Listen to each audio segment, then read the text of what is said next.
très heureux de vous rencontrer, Guillaume Mottier. C'est le pitch, c'est-à-dire que nous demandons à tous les patrons qui viennent ici, tous les dirigeants, eh bien, de nous dire qui ils sont, ce qu'ils font, que faites-vous au sein de Meilleur Taux. Et racontez-nous un peu l'actualité, le quotidien de Meilleur Taux. Bonjour à tous, donc je m'appelle Guillaume Mottier, je suis le patron de Meilleur Taux depuis 2 ans. C'est une entreprise que j'ai rejointe il y a 5 ans. Notre mission, ce qu'on fait, ça tient en 3 mots: informer, comparer, accompagner nos clients. Donc ça, c'est la version courte. La version un petit peu plus longue, c'est que dans tous les services financiers de détail, toutes les verticales, que sont les verticales du crédit, les verticales de l'assurance, les verticales du placement, eh bien, on a pour mission d'amener une information transparente, une capacité à comparer, ce qui est vraiment un élément essentiel dans tout ce qu'on fait, et puis un conseil objectif, c'est-à-dire amener au fond de la fluidité là où il y a de la viscosité, amener de la transparence là où il y a de l'opacité. C'est ce qui fait un peu l'ADN de Meilleur Taux depuis 20 ans. C'est ce qui était vraiment la promesse du fondateur, Christophe Kremer, et qu'on poursuit 20 ans après. Meilleur Taux existe depuis 20 ans, elle a débuté comme une start-up. Alors à partir de quel moment elle n'a plus été une start-up ? Est-ce que quand vous remontez dans l'histoire, vous pouvez nous dire à quel moment elle a basculé justement dans autre chose ? Il n'y a pas un jour précis, c'est un process, je pense, qui se fait pas sous forme de déclic. C'est un travail vraiment quotidien sur une longue période. Si je prends par exemple les 10 dernières années, Meilleur Taux est une entreprise qui a, on peut dire, doublé de taille. Si je prends juste le chiffre d'affaires, par exemple, qui a doublé de taille entre 2010 et 2015, qui a à nouveau doublé de taille entre 2015 et 2019, qui a encore doublé de taille entre 2019 et 2022, et puis qu'on veut à nouveau doubler entre 2022 et disons 2025, 2026. Donc on voit bien que c'est des processus qui ne fonctionnent pas sous forme de un jour avant, un jour après, mais qui nécessitent un travail vraiment quotidien d'ensemble des équipes. Et tout le processus que j'expliquais il y a un instant, c'est-à-dire la réplication de la promesse de départ dans toutes les verticales, dans évidemment le crédit, qui est notre métier de départ, celui pour lequel on est encore le plus identifié, mais aussi l'assurance, le placement, et puis c'est plus récent, les dépenses du quotidien, l'énergie par exemple, eh ben, ce sont des projets qui ont été menés sur plusieurs années. Je pense que dans toute la vie des entreprises, il ne faut pas s'imaginer que c'est un peu comme le loto, il y a le jour où on gagne. Ça ne marche pas comme ça. C'est vraiment un travail où il faut être opiniâtre, où toutes les équipes doivent être opiniâtres sur évidemment plusieurs années. On s'en rend compte, vous connaissez une forte accélération. Vous êtes engagé en début d'année à effectuer 500 recrutements. Où est-ce que vous en êtes dans ces recrutements ? On est bien avancé, on a fait à peu près la moitié. On a évidemment, comme toutes les entreprises, des enjeux de recrutement et puis je dirais aussi de stabilisation. C'est-à-dire qu'une fois qu'on a recruté les gens, on veut qu'ils restent. On a en fait augmenté le chiffre parce que cette année, on va faire plutôt 600 recrutements et peut-être même 700 parce que l'entreprise accélère et ça va toujours plus vite qu'on ne croit. C'est-à-dire qu'à partir du moment où il y a de l'attraction, où nos clients nous suivent, où nos partenaires nous suivent, et bien évidemment, ce qu'on a besoin de mettre en face de nos clients, de partenaires, c'est des gens. Et donc, on va continuer de recruter plusieurs centaines de personnes, probablement. L'année prochaine, ce sera encore plus. Chaque jour, vous rajoutez une dizaine, c'est ça ? À peu près, c'est à peu près ça. À peu près. Vous avez la particularité de posséder des agences physiques et de proposer des produits financiers sur le net. Alors, aujourd'hui, on peut se poser la question, quelle utilité d'avoir des agences physiques ? Alors, évidemment, je pense que c'est un sujet sur lequel il faut éviter d'avoir des idées préconçues. Nous sommes une boîte du web, nous sommes une boîte de la tech, j'y reviendrai, et ça reste évidemment l'élément essentiel de notre ADN. Après, il faut écouter ses clients. Quand on fait du crédit immobilier, notre métier d'origine, le client, il a besoin à un moment donné soit de parler à un conseiller et de le voir, soit de savoir qu'il peut le faire. Parce que nos agences ont aussi un peu cette mission de réassurance et simplement d'être visible et de donner un côté incarné à la marque. Et donc le client, une partie des clients, évidemment sont très autonomes et peuvent fonctionner sur le web à distance de façon autonome. Une partie des clients ont besoin d'avoir à un moment donné un contact avec un conseiller physique. Et nous, on est une entreprise qui se veut universelle, on me pose souvent la question, quelle est votre cible ? Notre cible, c'est le métro à l'heure de pointe, c'est tout le monde. Nous avons des millions de clients. Pour parler à ces millions de clients, il faut être capable d'offrir un modèle qui ne soit pas un modèle unique, qui soit un modèle qui soit adapté aux jeunes, aux moins jeunes, et puis aux gens qui, et c'est le cas par exemple dans le placement, ont des projets patrimoniaux. Dans les projets patrimoniaux, il peut y avoir pour le coup des moments un petit peu clés de la vie patrimoniale, le moment où vous vendez votre société, le moment où vous vendez votre résidence principale, eh bien à ce moment-là, quand vous avez 500 000, 1 million d'euros à placer, vous avez envie de voir un conseiller. Donc nous avons un modèle qui répond à ce besoin. Vous êtes une marketplace de produits financiers. Quelle est la promesse de Meilleur Taux ? Comment vous l'affichez ? Qu'est-ce que vous dites à ce propos de cette promesse ?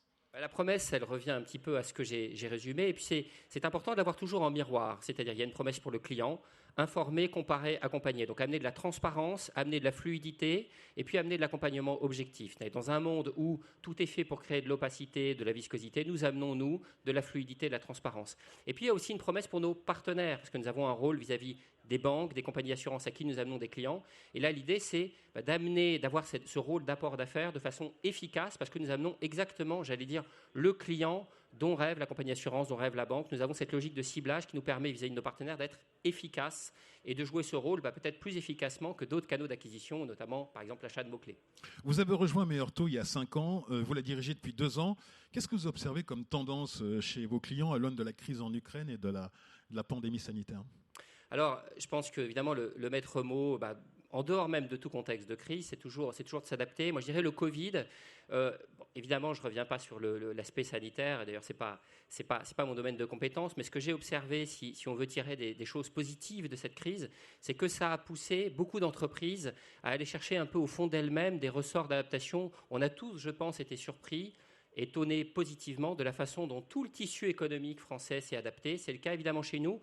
Et puis je l'ai observé chez nos partenaires. C'est-à-dire que des banques qui sont des organismes très très régulés, avec beaucoup de rigidité qui ne sont pas dire de leur fait, qui sont aussi liées à la réglementation, se sont adaptés très rapidement. Ont développé beaucoup de process digitaux de manière beaucoup plus rapide que dans le passé. En quelques mois, on a observé que beaucoup d'entreprises ont fait le chemin qui, sinon, leur aurait pris plusieurs années. Donc ça, pour une entreprise comme la nôtre qui fonctionne en API, qui fonctionne avec des tunnels digitaux, c'est finalement un résultat positif. Et mon point de vue, c'est qu'il est là pour durer. On voit que cet acquis, ce travail qui a été fait, cette souplesse, cette agilité dont beaucoup d'entreprises se sont dotées, c'est là pour durer.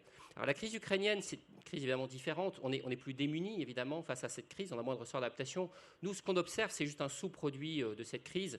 C'est évidemment l'augmentation des taux, l'augmentation rapide des taux. Alors dans notre métier, c'est évidemment un phénomène qu'on suit, mais là aussi, on s'adapte.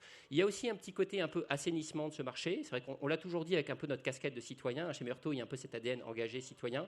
Finalement, payer le juste prix pour un crédit immobilier, c'est assez sain, c'est assez juste. Mais ce qui est important, c'est que face à des taux qui montent, notre rôle qui est de parler de tout l'ensemble, toute la sphère qui est autour du crédit du client est de plus en plus pertinent. Un crédit, ça emmène de l'assurance, ça emmène de la domiciliation bancaire, donc des services de banque au quotidien.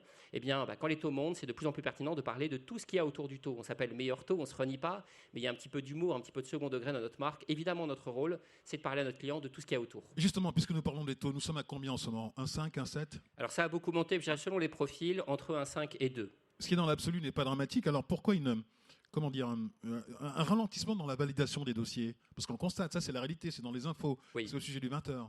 Alors je pense que c'est un phénomène en fait assez classique où on a un marché qui spontanément marche bien, c'est-à-dire que des projets, on a toujours autant, il y en a même plus. Nous on observe une croissance simplement des demandes. L'appétit à prêter des banques, il est plus élevé que dans le passé. Et en fait, ce qui vient gripper ce marché, c'est un phénomène purement réglementaire qui s'appelle le taux d'usure, c'est-à-dire une règle qui vient dire, en fait, voilà le taux maximal auquel vous avez le droit de prêter. Même si le client est d'accord, si l'emprunteur est d'accord, même si la banque est d'accord, si tout le monde est d'accord, il y a une règle qui vient freiner ce marché. Le taux d'usure de 5 ? Le taux d'usure, il est à 2,57 au-delà de 20 ans. Et nous, ce qu'on dit, c'est, finalement, il faut un taux d'usure. C'est bien qu'il y ait un taux maximum. Mais la façon dont ce taux est calculé n'a pas été conçue pour fonctionner dans un marché comme celui dans lequel on est. Et donc, il faut un petit peu ajuster ce taux. Et ça, c'est à la main des autorités publiques. J'imagine qu'elles se saisiront du sujet. Quand on regarde Meilleur Taux, on voit que vous proposez de plus en plus de produits financiers qui est à la disposition de vos clients. Est-ce qu'un jour, vous deviendriez une banque en ligne ? C'est la question qu'on se pose. Alors, c'est une question qu'on nous pose souvent. Et moi, je réponds radicalement non à cette question. Pourquoi ? Parce que, évidemment, on travaille avec des banques et notre objectif, c'est de travailler toujours plus avec plus de banques. C'est-à-dire non seulement, évidemment, leur apporter des clients, mais développer des passerelles technologiques avec les banques, être un hub de données. Nous sommes une boîte de data. Et donc, évidemment, nous faisons aussi profiter nos partenaires de ces data. Et puis, peut-être être un pourvoyeur de solutions technologiques. Donc, nous allons travailler de plus en plus avec les banques. Par contre, devenir une banque, ça voudrait dire pour nous renoncer à un élément essentiel de notre ADN qui est la comparaison. Une banque vend ses produits. Et nous, évidemment, ce que les clients viennent chercher chez nous, c'est la capacité à comparer les offres de toutes les banques et toutes les compagnies d'assurance. Et ça, évidemment, il n'est pas question d'y renoncer. Oui, mais vous êtes un agrégateur de services financiers. Donc, qu'est-ce qui vous différencie, par exemple, d'une néobanque qui va proposer aussi ce genre de choses ? Une néobanque, elle ne compare pas. Une néobanque, elle va offrir ses services. Elle va offrir, par exemple, un contrat d'épargne. Elle va offrir un service bancaire de banque au quotidien. Elle va en général aussi faire des crédits. Pas toujours des crédits immobiliers, d'ailleurs, parfois des crédits conso. Mais nous, on compare les services de toutes les banques. Et c'est ce que les gens viennent chercher chez Meilleur Taux. Alors, vous avez émis 6 propositions pour soutenir le pouvoir d'achat. Et moi, il y en a une Alors, celle-là, elle m'a surprise, hein, cette proposition.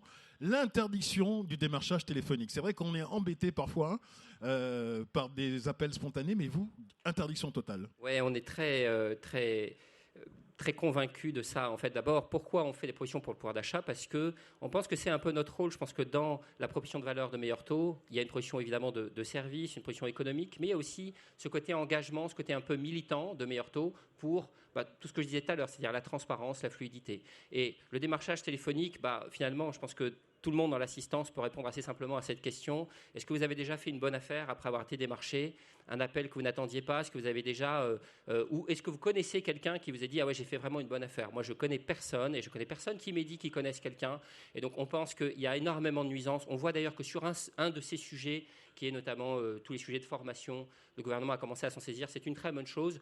Nous, on va un petit peu plus loin, on fait moins dans le détail. On pense qu'il faudrait aller encore plus loin et dire finalement, la vente, ça doit partir d'un besoin du client. Le client, chez nous, il fait une demande sur le web. On le rappelle après qu'il ait fait une demande. Mais l'appel à froid, le démarchage, je ne vois pas de situation dans laquelle ça peut être une bonne chose. Allez, les questions rituelles. Ça fait 5 ans que vous êtes chez Meilleur Taux, 2 ans que vous dirigez cette société. Quelle a été votre plus grande émotion durant ces 5 ans? Plus grande émotion, alors évidemment, on a traversé pas mal de crises, donc il y a eu quelques virages un peu dangereux, donc je pense qu'il faut avoir le cœur bien accroché pour traverser ces virages. On a, je dirais, des émotions récurrentes et des joies récurrentes. Moi, je dirais, quand un client, et ça arrive assez régulièrement, met sur une plateforme d'avis, Trustpilot ou une autre, un message disant « Grâce à vous, j'ai réalisé mon projet, je l'ai fait dans les meilleures conditions. Je ne partais pas gagnant parce que peut-être j'avais un antécédent de santé ou j'étais assez âgé. Je ne m'attendais pas à pouvoir réaliser mon projet. Grâce à vous, je l'ai fait. » Ça me procure une émotion positive. Ça, c'est l'émotion. Et quelle est la plus grande joie alors que vous avez? La plus grande joie, je dirais, c'est ça. C'est rendre service à nos clients et faire en sorte que tous les jours, nous ayons des clients qui viennent nous voir et qui disent « Sans vous, j'y serais pas arrivé. Grâce à vous, j'y suis arrivé. » La plus grande difficulté que vous avez réussi à surmonter avec vos équipes? Le plus grand défi? Je pense qu'il n'y a pas de moment clé. Je pense que c'est un travail un petit peu dans tous les jours. Et donc, parmi les efforts récurrents qu'on fait, c'est un des sujets qu'on a évoqué, le recrutement et la rétention des talents. Je pense que pour toutes les entreprises, ce n'est pas très original ce que je dis. Attirer les talents, les conserver, c'est vraiment le défi auquel on fait face.